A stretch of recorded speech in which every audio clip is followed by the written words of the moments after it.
Assalamualaikum hörmətli yurttaşlar. Bugünkü işimiz yine avtomat darvaza boladı. Avtomat darvazamız yine yığılış cərəyanı. Bu Türeski Alusel firmasınınkindən boladı yine. İçi penalı boladı mı yine? Penalı. Teyni ilə rezinkələrin var mənəsəsi. Motorlarla düşündürüş bərabər yine motorları Mosel firmasınınkindən boladı yine. Kompleksində yine 2 dana funtu boladı. Yine 2 funtu yine. Bir yine blok pitaniyası boladı.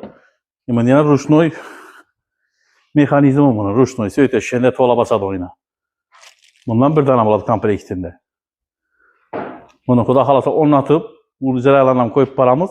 Az bir yığılış cərəyanı bu. Şimdi bir yığıladı bu darvazamız. Kime işini avtomat darvazalara gerek olsa müracaat qıla verəsə, pəstən nömrələrimizi kaldıramız.